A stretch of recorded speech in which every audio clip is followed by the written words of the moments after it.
ये नीट 2026 का क्वेश्चन है भाई, फ्रिक्शन का क्वेश्चन है। और इस क्वेश्चन के माध्यम से मैं आपको बताने की कोशिश करूंगा कि एनसीईआरटी को ध्यान में रखते हुए किस तरह से नीट के क्वेश्चन डिजाइन करते हैं। ठीक है, तो पहले क्वेश्चन देखते हैं कि किस तरह सोल्व करते हैं। एक टिप, जो ये ट्रिक्स है यहाँ इस क्वेश्चन को करने की, वो मैं आपको बताऊंगा। बहुत ही अच्छी टिप्स है, आप एक मतलब 2-3 सेकंड में क्वेश्चन को इस तरह का क्वेश्चन कर देंगे। ठीक है, 100 ट्रिक आपको बताने वाला हूँ। और फिर हम डिस्कस करेंगे कि किस तरह से एनसीईआरटी के क्वेश्चंस को वो डिजाइन करके देता है नीट में। ओके, तो भी स्टार्ट कर रहे हैं। A box of 15 kilogram is kept on a floor of stationary trolley. एक फ्लोर के ऊपर कोई स्टेशनरी ट्रॉली रखी हुई है, इसके ऊपर वहां पे एक बॉक्स रखा हुआ है 15 किलोग्राम जिसका मास है। The coefficient of static friction between the box and trolley is 0.12। Coefficient of friction आपको दिया हुआ है बॉक्स और ट्रॉली के बीच में सरफेस पे लगने वाला। Keeping the box in stationery state, अगर बॉक्स को स्टेशनरी स्टेट में रखना है और द ट्रॉली, तो maximum acceleration with which the trolley can be moved horizontally. Horizontally इसको किस तरह से मूव किया जा सकता है, कितना मूव कराएं कि वो उसके ऊपर ना गिरे। ठीक है, इस तरह का क्वेश्चन है। तो स्टार्ट करते हैं भाई क्वेश्चन को। ये आपकी कंडीशन है किस तरह की। ये एक बॉक्स है, वो ट्रॉली के ऊपर रखा हुआ है। ठीक है, अब हम क्या कर रहे हैं, इस ट्रॉली को एक एक्सेलरेशन दे रहे हैं भाई। हमने ट्रॉली को एक एक्सेलरेशन दिया, किधर, ओरिजेंटल डायरेक्शन में एक हमने एक्सेलरेशन दे रहे हैं। सपोज हम एक्सेलरेशन दे रहे हैं ए, इसको अगर ए एक्सेलरेशन में दे रहा हूं, तो इस बॉक्स में भी ए एक्सेलरेशन अगर चाहिए हमको, ए एक्सेलरेशन चाहिए। मींस एक्सेलरेशन का मतलब क्या है भैया, एम ए फोर्स इसके ऊपर लगाना पड़ेगा, एम इसका मास है, सीधी सी बात है। इसका मतलब एम ए फोर्स मुझे यहां पे चाहिए। Force F is equal to कितना चाहिए भाई, एम ए। ओके, लेकिन ये जो फोर्स है एम ए, ये यहां तक सिर्फ तभी होगा जब इसके यहां इस सरफेस पे लगने वाला जो फ्रिक्शन होगा वो एम ए के इक्वल हो, जहां एम इस बॉक्स का मास है। वो तभी होगा भाई जब ये फ्रिक्शन है जो इसके बीच, ये कम से कम एम ए तो हो। ठीक है, मींस एफ की वैल्यू अगर हम एम ए रख देंगे तो इसका आंसर आ जाएगा। इसका जो वेट है वो डाउनवर्ड डायरेक्शन में नीचे काम करेगा, और जो रिएक्शन है नॉर्मल रिएक्शन वो आर अपवर्ड डायरेक्शन में काम करेगी, आपको अच्छी तरह पता है। ठीक है, अब हॉरिजॉन्टल मुझे एक एक्सेलरेशन इसको देना है। ठीक है, तो उसके लिए इसके ऊपर फोर्स लगेगा एम ए, और वो आपके फ्रिक्शनल फोर्स के इक्वल होना चाहिए। इसका मतलब आपका जो फ्रिक्शन फोर्स है एफ, फ्रिक्शन जो रहेगा वो एम ए के इक्वल होगा। कम से कम एम ए के इक्वल हो तब ये रुका रहेगा, और इसमें भी ए एक्सेलरेशन तभी आ पाएगा बॉक्स के अंदर। ये सीधा सीधा आप समझो। ठीक है, तो अभी ये फ्रिक्शन फोर्स है भैया। फ्रिक्शन फोर्स की वैल्यू जो होती है आपकी स्टैटिक फ्रिक्शन की, म्यू इनटू आर होती है भाई, is equal to M A हो गया भाई आपका mu into R, where R is the normal reaction which is equal to the M G, जो कि एम जी के इक्वल है। आप देख रहे हो वर्टिकल डायरेक्शन में अगर आप फोर्स बैलेंस करोगे तो R is equal to M G आ जाएगा। तो यहाँ पे मैं आर की वैल्यू रख देता हूँ mu into M G is equal to M A. ये हो गया आपका, तो इसका मतलब ये हुआ भी एम से एम कैंसिल हो गया, तो ए आपका आ गया भैया म्यू इंटू जी।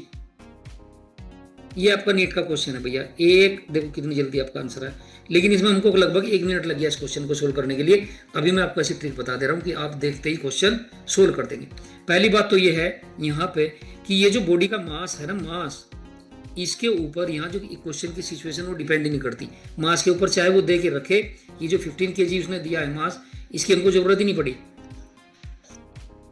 ठीक है, तो इसका मतलब ये है मुझे मास की जरूरत नहीं है। अगर कभी भी इस तरह की क्वेश्चन आए नीट के अंदर या जेई के अंदर आए कि आपको एक बॉडी दूसरे बॉडी के ऊपर रखा हुआ है और उस बॉडी को आप एक्सेलरेशन ए दे रहे हैं, और इस बॉडी में भी वही एक्सेलरेशन लाने के लिए, ए एक्सेलरेशन लाने के लिए मुझे कितना म्यू होना चाहिए, अगर ये पूछ रहा है कितना म्यू हो, तो आपको बता सकते हैं।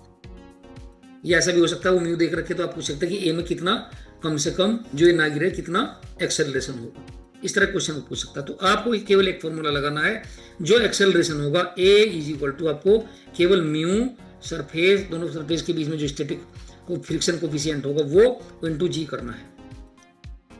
इससे आपका क्वेश्चन हो जाएगा, इतना सारा करने की जरूरत नहीं। तो ए अगर आपको निकालना था तो केवल आप कोफिशिएंट देखिए कितना है भाई, म्यू कितना है भैया आपका, म्यू है 0.12, तो 0.12 रख देंगे यहाँ पे 0.12 और इनटू जी की वैल्यू कितनी है भैया 10 दी हुई है उसने, तो आपका आंसर आ गया 1.2 मीटर पर सेकेंड स्क्वायर। इसका मतलब ए की वैल्यू अगर आपको निकालनी है इस ए की, या इसके ऊपर जो ए आएगा वो आएगा आपका 1.2 मीटर पर सेकेंड स्क्वायर, और ये इसका आंसर है।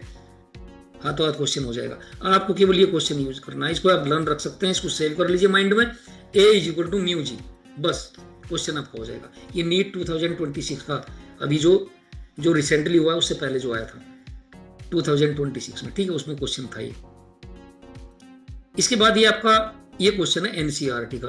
अब इस क्वेश्चन को आप ध्यान से पढ़ें, ध्यान से देखें क्या है। Determine the maximum acceleration over train, train का मैक्सिमम एक्सेलरेशन निकालना है in which box lying on its floor.